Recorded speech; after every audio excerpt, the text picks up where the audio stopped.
السلام علیکم ورحمۃ اللہ وبرکاتہ۔ نحمدہ و نصلی علی رسولہ الکریم، اما بعد فاعوذ باللہ من الشیطان الرجیم، بسم اللہ الرحمن الرحیم۔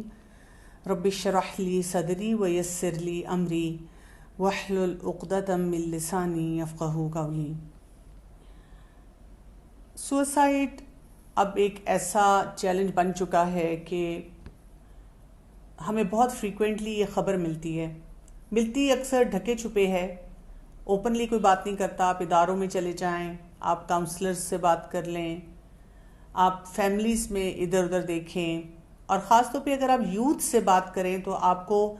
بہت سے ایسے بچے نظر آتے ہیں جو کہ اس مسئلے میں اب گھر چکے ہیں اور بہت بری طرح سے گھرے ہوئے ہیں۔ اور مجھے لگتا ہے کہ ایسے ٹاپکس پہ ہمیں بار بار بات کرنے کی ضرورت ہے تاکہ ہم ان مسائل کو سمجھ بھی سکیں اور کچھ سلوشن بیسڈ بات بھی کریں۔ اگر ہم WHO کا ایک فگر دیکھیں جو میرے سامنے اس وقت ہے، 2002 کا فگر ہے، اور I'm sure کہ اب یہ وقت کے ساتھ بڑھ چکا ہے، جس میں وہ کہتے ہیں کہ 100,000 اینول ڈیتھ ہوتی ہیں ورلڈ وائڈ یوتھ کی بیکاز آف سوسائڈ۔ اس کا مطلب ہے کہ اگر ہم کوئی ایڈلٹس کو لے لیں یا بڑی عمر کے افراد کو لے لیں اس میں، تو یہ نمبر جو ہے یہ بڑھ جاتا ہے، یعنی اس کو major public health problem consider کیا جاتا ہے۔ اس کو third leading cause of death بتایا جاتا ہے، اور اس میں خاص طور پہ ہماری نوجوان نسل جو ہے وہ بہت بری طرح سے اس میں انوالو بھی ہے، متاثر بھی ہے، اور ان کو اس سے نکلنا نہیں آتا۔ تو اس کے کیونکہ بہت زیادہ اثرات ہیں ایک انسان کے اوپر ہیں، اس کی دنیا اور آخرت پہ ہیں، اس کی پوری فیملی پہ ہیں،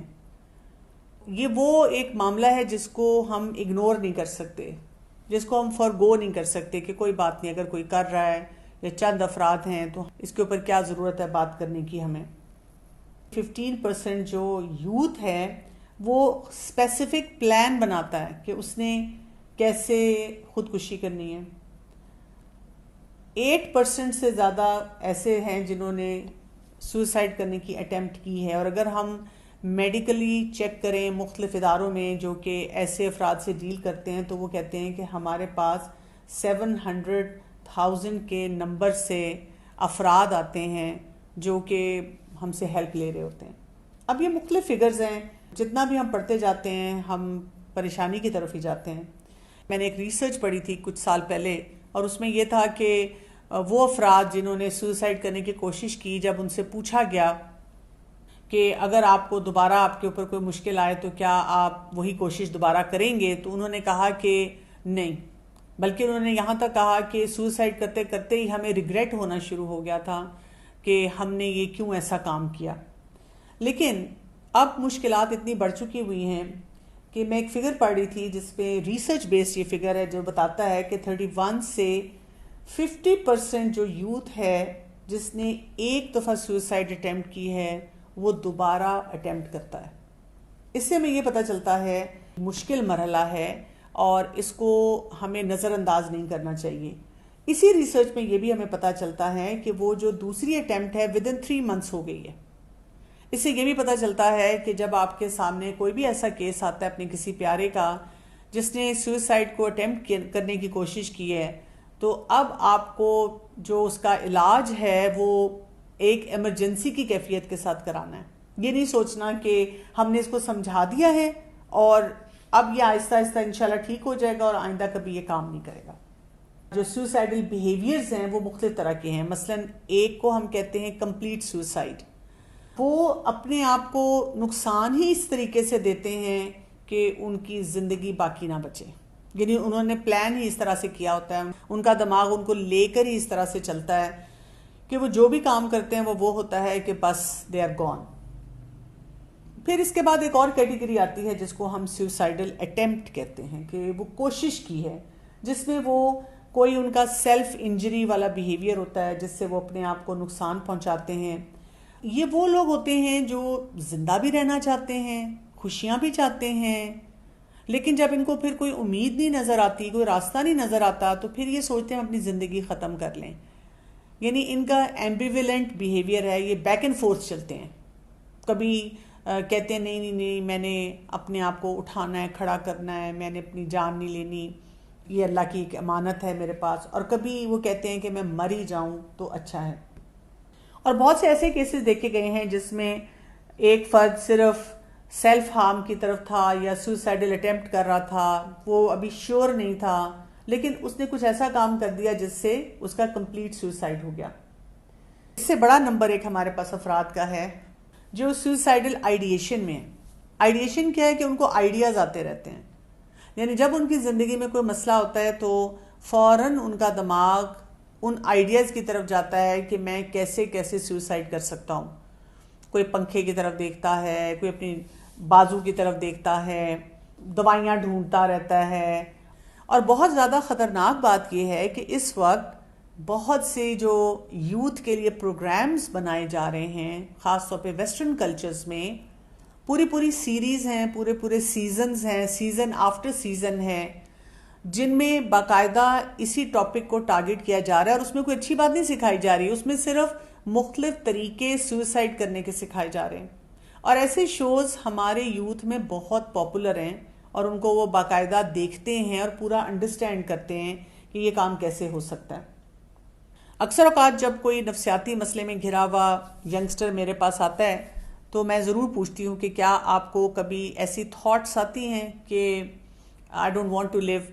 تو بہت سے بچے شرمندگی کے احساس کے ساتھ نظریں جھکا کے کہتے ہیں کہ مجھے ایسی تھاٹس آتی ہیں۔ پھر اس کے بعد سیلف ہارم ہوتا ہے۔ اس کو ہم کہتے ہیں کہ یہ بچہ یا جو بھی شخص اپنے آپ کو نقصان پہنچانا چاہ رہا ہوتا ہے وہ اس قدر اذیت میں ہوتا ہے ذہنی طور پہ کہ وہ اپنے باڈی ٹیشو کو کانشیسلی نقصان پہنچاتا ہے، جس میں وہ کٹس لگاتے ہیں، اسکریچ کرتے ہیں۔ آج ہی مجھ سے کوئی ذکر کر رہا تھا کہ ان کی بیٹی کا ایگزام تھا، اور ایگزام سے تھوڑا پہلے جیسے ہوتا ہے کہ آپ ایگزامینیشن ہال میں بیٹھے ہوئے ہیں، تو اس نے ساتھ والی چیئر پہ دیکھا کہ کوئی بچی بیٹھی ہوئی ہے جس نے اپنے ذرا سے ٹینشن میں شرٹ کے سلیو اوپر کیے، تو وہاں پر اسے بہت سے نشانات نظر آئے، جس سے پتہ چل رہا تھا کہ وہ بچی جو ہے وہ سیلف ہارم میں ملوث ہے۔ اب ایک اور مسئلہ بھی آ چکا ہوا ہے کہ بچے اس میں ایک قسم کا پتہ نہیں مجھے یہ ورڈ بولنا چاہیے کہ نہیں، یہ پرائیڈ لینا شروع ہو گئے ہیں، یعنی وہ ایک دوسرے کو بتاتے ہیں کہ اگر میرا کوئی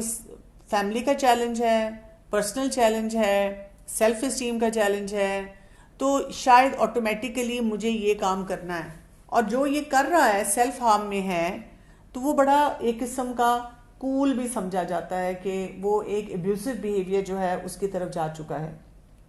تو سوسائڈل آئیڈیشن میں بچوں کو تھاٹس آتی ہیں کہ میرا زندہ رہنے کا میرا کیا فائدہ، گھر والے بھی اگر کہنا شروع کر دیتے ہیں کہ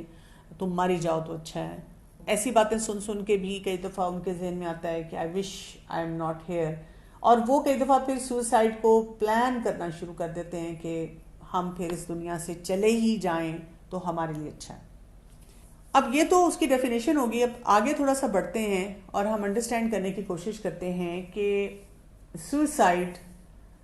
جو اس کو بھی آئیڈیشن ہو رہی ہے یا کوئی سیلف ہارم میں ہے یا کوئی اٹیمپٹس کر رہا ہے تو اس کا چیلنج کیا ہے اور اس کو کیسے مینیج کیا جائے۔ پہلی بات تو ہمیں کلیئرٹی سے یہ پتا ہے کہ سوسائڈ اسلام میں حرام ہے، خودکشی حرام ہے۔ اس کا مطلب یہ ہے کہ ہم اس کام کو سیریسلی لیں،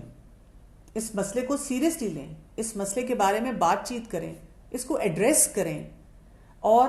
اس کے بارے میں اوپنلی ہیلپ مانگیں، اور اس کو اپنے لیے کوئی شیم فیکٹر نہ بنائیں۔ یعنی والدین کو بھی جب پتہ چلتا ہے یا اور فیملی کے افراد ہیں ان کو جب پتہ چلتا ہے تو وہ اس کے بارے میں اوپنلی سوچیں کہ ہم نے اس کو کیسے ٹھیک کرنا ہے، کیا کیا ریڈ فلیگز ہیں ان کے بارے میں ہمیں سمجھ ہونی چاہیے۔ کسی بھی فرد میں یا کسی بھی گھر میں جب یہ ریڈ فلیگز موجود ہوں تو ہمیں فوراً ان کی اصلاح کی طرف جانا ہے۔ میں بہت سوچا کرتی تھی کہ، اور مجھ سے کئی دفعہ لوگ سوال بھی یہ پوچھتے ہیں کہ جی سوئسائڈ حرام ہے، یہ بات تو سمجھ آتی ہے، لیکن آج کل کے دور میں بھی ہم دیکھیں اور پہلے بھی جب ہمیں کچھ کیسز پتہ چلتے ہیں، مثلاً ایک شخص کو فاقوں کی نوبت آ گئی، اس نے اپنے آپ کو بھی مار لیا اور اپنے گھر والوں کو وہ کہتا ہے میں کہاں سے کھلاؤں۔ ایک شخص ڈپریشن کا شکار ہے، اس نے اپنے آپ کو مار لیا، اس کا کیا قصور؟ وہ تو ڈپریس تھا، وہ تو نارمل مینٹل سٹیٹ میں نہیں تھا کہ وہ صحیح فیصلہ کرتا۔ ایک بچہ اس کی سیلف ورتھ اتنی لو ہے، اس کا گھر میں مذاق اڑایا گیا، اس کا باہر مذاق اڑایا گیا، اس کو ویلیو نہیں دی گئی، اس کا کیا قصور ہے؟ اور واقعی اگر ہم یہ سارے مسائل دیکھتے ہیں تو ہم سوچنے پہ مجبور ہو جاتے ہیں کہ اس کا کیا قصور ہے۔ تو معاشرے پہ بھی ایک بہت بڑی ذمہ داری آتی ہے کہ معاشرہ اس کے بارے میں محتاط رویہ اختیار کرے۔ ہر شخص کے پاس ایک چیک لسٹ ہونی چاہیے اپنے رول میں رہتے ہوئے کہ میرے کس بیہیویئر سے کوئی بھی دوسرا انسان اپنے بارے میں ایسی سوچیں لا سکتا ہے یا وہ تکلیف میں آ سکتا ہے، یہ نہ ہو کہ آخرت میں میں بھی اس کا ذمہ دار ساتھ ہی ٹھہروں۔ لیکن اس کے ساتھ ساتھ ایک اور امپورٹنٹ بات ہے، ہم صرف معاشرے کو فنگر پوائنٹ کر کے اس معاشرے میں، جیسے ہمارے فیملی ممبرز ہیں، ہمارے اساتذہ ہیں، ہمارے کولیگز ہیں، فرینڈز ہیں، کلچرز ہیں، ٹیبوز ہیں، ان سب کا نام لے کر ہم بری الذمہ نہیں ہو سکتے کہ بھئی کیونکہ باقی لوگوں نے یہ کیا میرے ساتھ تو اگر میں نے کر لیا تو جسٹیفائڈ۔ کیونکہ جو شخص بھی سوسائڈ کی طرف جاتا ہے نا، حدیث میں تو یہ ہے نا کہ اس شخص کے لیے یہ سزا ہے، باقیوں کو تو سمجھنا ہے نا، لیکن اس شخص کو بھی تو سمجھنا ہے کہ اگر میں یہ قدم اٹھاؤں گا تو میں ایک حرام ایکٹیویٹی کر رہا ہوں۔ اور اگر ہم اسی وجہ سے بہت سے فیکٹرز کو دیکھیں کہ کیا کیا وجوہات ہوتی ہیں جس کی وجہ سے افراد جو ہیں وہ خودکشی کی طرف جاتے ہیں، تو ہمیں ایک بڑی لمبی لسٹ ملتی ہے۔ میں کوئکلی آپ کو اس لسٹ میں سے گزاروں گی کیونکہ ان کے بارے میں ان معاملات میں ہمیں ان باتوں پہ ہی محتاط ہونا ہے۔ جیسے ہم نے یہ دیکھا ہے کہ جو سوسائڈل اٹیمپٹ ہوتی ہے وہ فیمیل زیادہ کرتی ہیں، میل کم کرتے ہیں، لیکن کمپلیٹ سوسائڈ اکثر میل حضرات زیادہ کرتے ہیں کیونکہ فیمیلز ایموشنل زیادہ ہوتی ہیں نا، اور میلز جو ہوتے ہیں وہ پھر ان کا ایک اگریسو نیچر ہوتا ہے، اس وجہ سے وہ یہ کام جو ہوتا ہے وہ زیادہ کر لیتے ہیں۔ کون کون سے ایسے فیکٹرز ہیں جو کسی بھی انسان کو یہ کام کرنے پر اکساتے ہیں، مجبور کرتے ہیں؟ یعنی یہ جب سوچیں آتی ہیں نا تو انسان کے کنٹرول میں نہیں ہوتی۔ یہ کسی کے لیے کہنا بہت آسان ہے کہ آپ نہ سوچیں، اس وقت آپ اچھی اچھی باتیں سوچیں۔ دیکھیں ایک انسان جو ہے وہ اتنا پریشان ہے تو وہ سوچیں ایک قسم کی وہ شیطانی سوچیں ہوتی ہیں جو اس کے اوپر ایسے حاوی ہو جاتی ہیں کہ اس سے وہ کروا کے چھوڑتی ہیں۔ میں اکثر لوگوں کو کہتی ہوں دیز آر آور ڈیمنز، جو ہمارے سے چپکے ہوئے ہوتے ہیں۔ اب اگر کسی انسان کو کوئی مینٹل ڈس آرڈر ہے، ڈپریشن، انزائٹی ہے، اور اس کا علاج ہی نہیں کیا جا رہا، میں کتنے ہی ایسے لوگوں کو جانتی ہوں جن کو یہ کہہ دیا جاتا ہے کہ ہم صرف ان پہ دم درود کریں گے، رقیہ کر لیں گے، لیکن ہم ان کا علاج نہیں کرائیں گے، ان کو ویسے ہی ٹھیک ہونا چاہیے، جبکہ وہ ایک بیماری کی حیثیت جو ہے پکڑ چکا ہوتا ہے۔ مینٹل ہیلتھ کو تو ہم کوئی بالکل ویلیو ہی نہیں دیتے، اور اگر کوئی مینٹل ہیلتھ کے چیلنج کے ساتھ آتا ہے تو ہم، یا اگر اس کو کہا جائے کسی کو کہ آئی تھنک تمہیں کاؤنسلنگ میں جانا چاہیے، تو بہت سمپل سا آنسر ہمارے پاس ہے، وہ یہ ہے میں کوئی پاگل ہوں یا فلاں شخص پاگل ہے جو اس کو جانے کی ضرورت ہے؟ تو ڈپریشن ہو، انزائٹی ہو، ڈرگز کی بات ہوئی، ڈرگز کوئی لیتا ہو، کسی کے اندر بہت اینٹی سوشل قسم کا بیہیویئر ہو، امپلسو بیہیویئر ہو، اسی طرح سے بائی پولر ڈس آرڈر ہوتا ہے جس کو موڈ ڈس آرڈر ہوتا ہے، یعنی موڈ مزاج کے جس میں بھی مسائل ہوں گے ان کو محتاط ہونا چاہیے، ان کو اپنا علاج کروانا چاہیے پراپر کاؤنسلنگ کے ساتھ، اور اگر کبھی کبھار ادویات لینی ہو تو وہ بھی لینی چاہیے تاکہ وہ اس حرام کام کی طرف نہ جا سکیں۔ اسی طرح ان کے فیملی ممبرز کو بھی یہ نہیں ہے کہ اب رکھوالی کرنا شروع کر دیں، باندھ کے رکھ لیں کسی کو، بلکہ ان کو علاج کی طرف لے کے جائیں تاکہ وہ ان کو ہیلدی بیہیویئر سکھائے جا سکے۔ اسی طرح سے خاندان میں اگر بہت لڑائی جھگڑے ہیں، ڈس فنکشنالٹی ہے، وہ ایک کسی بھی فرد کو اس بیہیویئر کی طرف لے کے جا سکتا ہے۔ اس پہ ایسے سوال بھی اٹھتے ہیں کہ جی مثلا ہم 4 بہن بھائی ہیں، باقی تو بالکل ٹھیک ہیں، اسی خاندان میں ہیں، اس ایک کے ساتھ کیوں یہ مسئلہ ہے؟ دیکھیں ہر ایک کی پرسنالٹی ڈیفرنٹ ہوتی ہے، کسی بھی ایک فرد کے ساتھ مسئلہ اگر ہے تو ہم اسے چھوڑ تو نہیں سکتے نا، ہمیں اس کے لیے کوئی نہ کوئی فیصلہ تو کرنا پڑے گا، اس کے بارے میں سوچنا پڑے گا، غور و فکر کرنا پڑے گا، اس کو بچانا ہے، وہ حرام کام کی طرف چلا جائے گا۔ پھر اسی طرح سے سیکشل ابیوز، بچپن میں اگر سیکشلی ابیوز ہوا ہے کوئی بچہ تو اس میں بہت زیادہ یہ ایسے فیئرز آتے ہیں۔ کئی دفعہ وہ ابیوز تھوڑا سا بھی ہوتا ہے، یعنی میں نے ایسے کیسز بھی دیکھے ہیں کہ جی ایک سنگل انسیڈنس ہے اور وہ بھی کوئی بہت ایکسٹریم پہ نہیں گیا، لیکن اس بچی کے اندر سوسائڈل ٹینڈنسیز ہیں. والدہ سے بات کی ہے اور والدہ کہہ رہی ہیں اس ایک کی وجہ سے کیوں ایسے اس کو ہو رہا ہے, یہ تو کوئی بڑی بات نہیں. اور جب ان کو کہا کہ ان کے والد سے بھی بات کریں, کیونکہ والد ایگریڈ نہیں تھے کہ کاؤنسلنگ کیا ہے, یہ بات چیت تو میں بھی کر سکتا ہوں, تو وہ والدہ چاہتی ہیں کہ والد کو نہ پتا چلے کہ اس کے ساتھ ایسا کوئی مسئلہ ہوا ہے. یعنی شیم فیکٹر بھی آپ دیکھیں کتنا بڑا ہوتا ہے. کچھ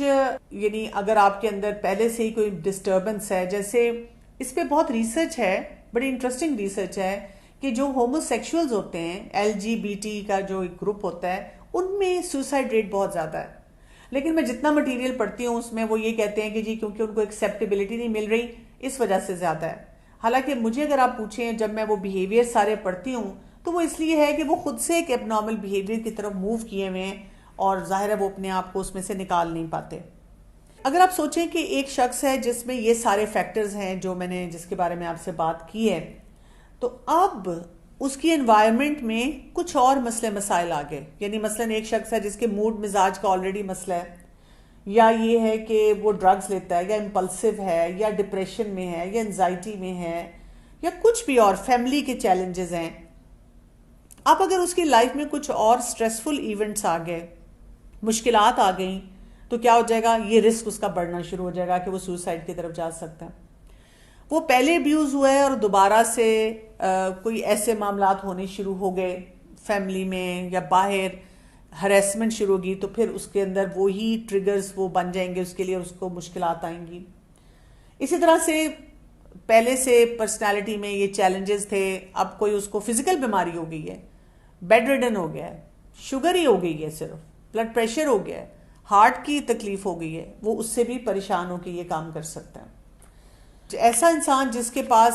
بہت ساری مطلب آلریڈی کی زندگی میں مشکلات تھیں اور اس کے پاس ایسے ٹولز موجود ہیں جن کو استعمال کر کے وہ خودکشی کی طرف جو ہے وہ جا سکتا ہے. تو یہ ساری باتیں جو ہوتی ہیں یہ اس کے لیے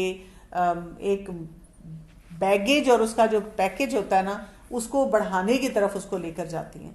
لیکن آپ دیکھیں کہ ہمارے لیے جو سب سے بڑا مسئلہ ہے وہ کیا ہے کہ ہم ان چیزوں کے بارے میں نہ تو اویئر ہیں اور نہ ہی ان کے لیے کوئی ایفرٹ کرنے کے لیے تیار ہوتے ہیں.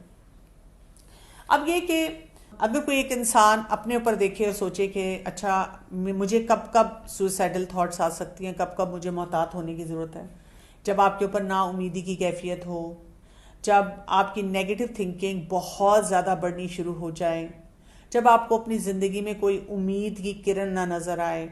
جب آپ کو اپنا آپ یوز لیس محسوس ہو رہا ہے, ان نیڈڈ ان وانٹیڈ محسوس ہو رہا ہے, جب آپ بہت ڈیسپریٹ ہو رہے ہیں کسی بھی کام کے لیے, کسی چیز کے لیے, جیسے لوگ شادی کے لیے کسی ایک خاص فرد سے شادی کے لیے ڈیسپریٹ ہو جاتے ہیں, کوئی گھر بنانے کے لیے ڈیسپریٹ ہے, کوئی جاب کے لیے ڈیسپریٹ ہے, کوئی خاص کسی یونیورسٹی میں جانے کے لیے ڈیسپریٹ ہے,